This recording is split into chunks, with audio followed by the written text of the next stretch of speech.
Biblia inasema waache watoto wadogo waache kwangu, kwa maana ufalme wa mbingu ni wao. Alafu swali inakuja hivi. Ikiwa mtoto mdogo amesaliwa, anahesabiwa kuwa na dhambi? Anahesabiwa kuwa na dhambi? Anahesabika kuwa na dhambi. Na ikiwa kama kuna dhambi, na Biblia imesema ufalme wa Mungu ni wao. Huyo mtoto huyo mwenye gari naye boss. Hiyo inakuaje? Sasa swali lako ni kwamba mtu akizaliwa unauliza kama ako na dhambi, si ndio? Mtoto mdogo ndio ikiwa amesaliwa anahesabika kuwa na dhambi. Na ikiwa kuna dhambi, ndio Biblia inasema ufalme wa mbingu ni wao. Ndio. Hiyo inaendaje? Sawa, shikilia hiyo mic hata usipeane. Swali ni kuulize.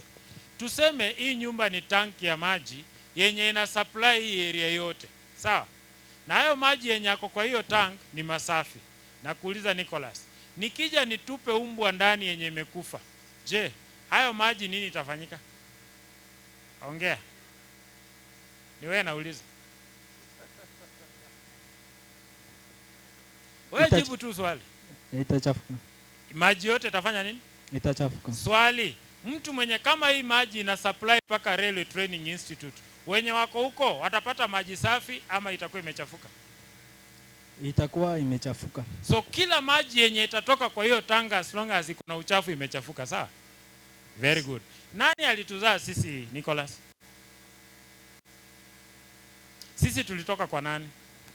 Kwa Adam. Kwa Adam. Tulitoka kwa Adam msafi ama mwenye dhambi? Mwenye dhambi. Very good. So tulipotoka kwa Adam mwenye dhambi, sisi ni wasafi ama ni wenye dhambi? Ni wenye dhambi. Wenye dhambi, sawa? Sasa so tumetoka kwa Adam mwenye nini? Mwenye dhambi, sawa? So kama tumetoka kwa Adam mwenye dhambi, tutakuwa wenye dhambi ama tu wasafi? Tutakuwa wenye. Sasa tumetoka kwa kitu kichafu tayari. Umeelewa? Yes. So kila kitu kinatoka hapo ni contaminated. Sikia? Kuna kitu yenye lazima tujue. Although tumetoka kwake tukiwa wenye dhambi, je, tunahesabiwa dhambi kama hatujui? Hiyo ndio swali. Umenielewa? Umetaja watoto. Je, tunahesabiwa dhambi tukiwa hatujui? Matendo ya Mitume 17:30. Inasemaje? Zile za ujinga ndio Mungu alijifanya kana kwamba haoni. Lakini sasa naita watu wote wapate tubu. Mpe mic. Ama unataka Nicholas, au unaandika? Wewe ni mtu wa maana sana. Vizuri sana. Kwa maana siku za ujinga wetu Mungu alijifanya kuwa hazioni. Hajui. Na unajua ujinga si mpumbavu. Ujinga ni ignorant. Wakati wa kutojua kwetu. Umenielewa? So amesema wakati wa kutojua kwetu alijifanya kuwa haoni. Hajui. So kumaanisha kama hakuwa anaona na hatukuwa tunajua, tunahesabiwa dhambi. Vizuri. Uliza. Amesema wakati wa kutojua kwetu Mungu alijifanya haoni dhambi zetu. So ndio nakuuliza swali. Kama hatujui, atatuhesabia dhambi na kutuangamiza?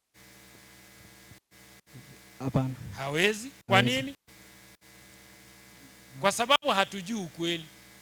Umenielewa? Lakini tukijua amesema nini? Sasa nataka watu wote wafanye nini? Watubu. Umenielewa? Yeah. Sasa watoto wadogo ingawa wamezaliwa kwa asili ya dhambi, lakini watoto hawa hawajakuwa guilty of sin in the sense kwamba hawajafika kimo cha kufanya uamuzi wafanye dhambi. Umenielewa? Sasa mtoto huyu ingawa ni mwenye dhambi ataokolewa kwa neema. Shukrani. Umenielewa? Vizuri. Asante. Haya. Acha tusikie Waluya sasa. Mwalimu pia umwambie kama wazazi ni wenye dhambi, watoto vile vile. Kama Sodoma na Gomora. Kama Sodoma na Gomora. Kuna mtoto aliokolewa kweli? Hakuna, wote walikarangwa. Haya. Nashukuru mwalimu. Holo. Okay. Swali langu. Unajua Waluya ni watu ya maana hii Kenya. Hata hatutaki upresident. Ng'ang'aneni tu bora mvua inyeshe tukule. Elda bora tushibe pastor. Si bora tushibe. Bora tushibe. Tunaanga maneno. Okay. Bora tushibe tunapoa. Endelea. Pastor, swali langu ni wakati Yesu alipokuwa duniani akifanya kazi yake. Ndio. tunamwona ya kuwa Simon Peter alikuwa mfuasi wa karibu sana na Yesu. Na hata alikuwa anashikwa hasira akiona wengine wakimtendea Yesu mabaya. Mwishowe tukamwona Yesu akimwahidi Simon Peter ya kuwa juu yako nitalijenga kanisa langu. Sasa mara mingi unapata tunavutana na ndugu zetu kule nje. Hata Yesu alisema mwenyewe juu ya Simon Peter atalijenga kanisa lake. Nilijua Mluya hawezi uliza swali za upuzi. Wewe ni mtu ya maana sana. Asante. Hiyo ni swali na nusu. So, swali langu ni je? Ushauliza. Kanisa la Vatican limejengwa juu. Achana na huko. Swali ushauliza, ndio naona nilikuwa nakukata mapema. Hapo nilikuwa najua utachoma hapo mwisho. Sasa swali umeuliza ni la maana sana. Mwalimu Mathayo 16. Anza 13 tuone topic ni nani kwa hii story. Inasema basi Yesu akaenda pande za Kaisaria Filipi. Akafanya nini? Akawauliza wanafunzi wake akisema, ndio, watu unena mwana wa Adam kuwa ni nani? Wakasema, wakajibu wakasema nini? Wengine unena Yohana Mbatizaji. Mpe. Topic ni nini hapo? Nataka kujua kama ulikuwa unasikiza. Watu wanataka kujua Yesu. Ni Yesu anawauliza watu wananena mimi ni nani? Unasikia? Yes. Sasa wao wakawa na majibu tofauti. Sasa ndio nauliza topic ni nani hapo? Ni Yesu mwenyewe. Ni Yesu, sawa? Sasa unajua tukiwa shule sentence ilikuwa na vitu kadhaa. Haya, wale watu wenye mlikuwa shule, mniambie sentence ilikuwa na nini na nini? Koma. Ati koma. Full stop. Sasa umeanza kuchoma wewe. Ilikuwa na noun, adjective. Noun, injunction, object. Anasema kitu ndaka kusikia. Rudia. Conjunction, subject. No. Sasa kwa hii story, subject ni nani? Yesu. Very good. Sasa kumaanisha hii subject lazima iende paka wapi? Mwisho. Paka mwisho. Endelea mtumishi sasa. Wanafunzi wakasema, wengine unena Yohana Mbatizaji, wengine Elia, wengine Yeremia, au mojawapo wa manabii. Endelea. Akawaambia, Yesu akawaambia, nanyi, lakini nyinyi sasa, ingawa wengine wako confused juu yangu, nyinyi mnasema mimi ni nani? Mwaninena mimi kuwa ni nani? Alafu Simoni Petro akajibu akasema, akasemaje? Wewe ndiwe Kristo, Mwana wa Mungu aliye hai. Ndio. Yesu akajibu akamwambia, akasema, heri wewe Simoni Bariona. Heri wewe Simoni Bariona. Kwa kuwa mwili na damu havikukufunulia hili. Ndio. Bali Baba yangu aliye mbinguni. Ndio. Nami nakwambia. Sasa sikiza hiyo, hii ndio sasa mada alikuwa ameleta. Nami nakwambia, wewe ndiwe Petro. Wewe ndiwe Petro. Na juu ya mwamba huu. Sasa sikia, anasema wewe ndiwe Petro. Sikia hii point. Na juu ya mwamba huu nitalijenga kanisa langu. Unanielewa? Sikia, wewe ndiwe Petro. Na juu ya mwamba huu nitalijenga kanisa langu. Umeona ni nani mwamba? Umenielewa? Wewe ndiwe Petro. Na juu ya mwamba huu. Mwamba gani? Watu wanena mwana wa Adamu kuwa ni nani? Hiyo ndio subject. Sasa hiyo subject ndio mwamba. Umenielewa?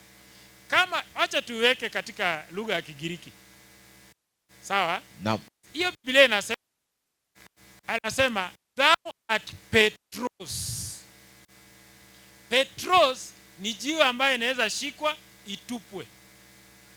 Wajalo Bwana asifiwe. Amen. Ni jiwe inaweza shikwa itupwe. Mnanielewa lakini Ni jiwe inaweza tupwa. Yaani Petros ni pebble kwa Kizungu. Lakini anasema but upon this Petra. Petros ni jiwe inaweza tupwa. Petra ni solid rock of immense proportion. Amen. Sasa kumbe Yesu hajengi kwa Peter, anajenga kwa Petra. Watoto wale mko shule, kuna kitu kinaitwa radius na diameter. Sasa Yesu anasema thou art radius but upon this diameter. Si hata mseme amen. Hesabu ngumu. Nimengangana na hii kitu. Watu walisahau hesabu. Ni hesabu ndio shida. Walisahau kabisa. Sasa sikia, kumbe anasema kwamba thou art Petros and upon this Petra. Yesu anamaanisha yeye ndio jiwe kuu la pembeni. Mwalimu, hebu tu qualify hiyo statement. Naam. Kitabu cha Matendo ya Mitume 4, soma mstari wa 11. 4:11 Matendo ya Mitume 4:11. Inasema hivi 11. Inasemaje? Yeye ndiwe jiwe. Yeye ndiye jiwe. Lile lililodharauliwa nyinyi waashi. Yeye ndiye jiwe lililodharauliwa na nyinyi waashi. Nalo limewekwa kuwa jiwe kuu la pembeni. Unasikia? Kumbe mpe. Ni nani ndio jiwe lililokataliwa na waashi? Yesu. Ni Yesu. Alafu sasa amewekwa kuwa nini? Jiwe kuu la pembeni. Unaelewa? Kumaanisha kanisa limejengwa kwa nani? Kwa Yesu. Kwa jiwe kuu la pembeni. Sawa? Mpe. Waefeso 2:19-20. Waefeso 2:19-20. Hilo swali liko juu sana. Kali sana. 2:19-20. Efeso 2:19-20. 19 inasema, basi tangu sasa ninyi sio wageni wala wapitaji, ndio, bali ninyi ni wenyeji pamoja na watakatifu, watu wa nyumbani mwake Mungu, ndio, mmejengwa juu ya misingi wa mitume na manabii, na Kristo Yesu mwenyewe ndio ni jiwe kuu la pembeni. Unaona? Kumbe Kristo Yesu ndiye jiwe kuu la pembeni. Amen. Sasa kumbe hapo ndio kanisa lilijengwa, si kwa Petro. Hebu rudi mahali tulikuwa hiyo 16. Tuone kama kweli Yesu anaweza sema wajenge kwa Petro. Hiyo 16, soma mstari wa 23. Kama kweli Yesu anaweza jenga juu ya Petro, soma hiyo aya 23. Geuka. Akasema, akamwambia Petro, nenda nyuma yangu Shetani. Sasa kumbe baada ya aya 3 anasema nenda nyuma yangu Shetani. Anaweza jenga kwa Petro? Haiwezekani. Haiwezi make. Asante. Kuna swali lingine hapa umetosheka? Very, nimekupea aya za kujitetea. Watu wa Western. Watu wa sito bwana. Ni mtu msito sana.